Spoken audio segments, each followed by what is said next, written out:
അല്ല, ടീച്ചറിന്റെ പിണക്കം ഇപ്പോഴും അങ്ങ് തീർന്നില്ലായോ? എന്നതാ ഇത്ര ഗൗരവം? പിണക്കമാണോ അതോ നമ്മുടെ വിവാഹം ഉറപ്പിച്ചതിന്റെ ചമ്മലോ? വിവാഹോ? ആ, അപ്പനും ഇച്ചായന്മാരും കാര്യങ്ങളൊക്കെ എന്നോട് പറഞ്ഞായിരുന്നു. ഇത്ര പെട്ടെന്ന് കാര്യങ്ങളൊക്കെ ഇങ്ങനെയായി തീരുമെന്ന് നമ്മൾ രണ്ടാളും കരുതിയില്ലല്ലോ. എല്ലാവരും നിമിത്ത.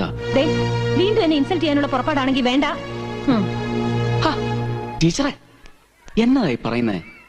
ആദ്യം ഈ കല്യാണം വേണ്ടെന്നൊക്കെ ഞാനും ചുമ്മാ സ്റ്റൈലിൽ അങ്ങ് ജാട കാച്ചിയല്ലയോ. അന്ന് തന്നെ ഗെറ്റ് ഔട്ട് അടിച്ചപ്പോഴേ എനിക്കിഷ്ടായി. ഇപ്പതേ കല്യാണത്തിന് പൂർണ്ണ സമ്മതം കൊടുത്തേച്ചെന്നാ വന്നിരിക്കുന്നേ, അല്ലാതെ ഇൻസൾട്ട് ചെയ്യാനൊന്നും അല്ല.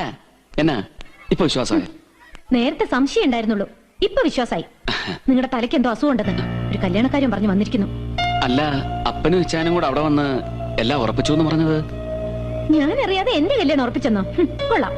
ജോലി തിരിച്ചു വരണം, നിങ്ങൾ ഇനി ശല്യം ചെയ്യില്ല എന്നൊക്കെ പറഞ്ഞ അതിനർത്ഥം നമ്മൾ തമ്മിലുള്ള വിവാഹം ഉറപ്പിച്ചു എന്നാണോ? തേവക്കാട്ട് നിന്ന് ബന്ധുത ചേരാനുള്ള യോഗ്യതയൊന്നും ഞങ്ങൾക്കില്ലേ. മാത്രമല്ല നിങ്ങൾക്ക് നല്ല അറിവും സംസ്കാരവും തലയ്ക്കകത്ത് കാര്യമായിട്ട് എന്തെങ്കിലും ഉള്ള ഒരു ബുദ്ധിജീവി പെൺകുട്ടിയെ നോക്കുന്നതായിരിക്കും നല്ലത്. ഞാനൊക്കെ സിലബസിലുള്ള വിഷയങ്ങളെ കുറിച്ച് മാത്രം വിവരമുള്ളൊരു സാധാരണ ടീച്ചറാ. നമ്മളെങ്ങ് വെറുതെ വിട്ടേരെ മാഷേ.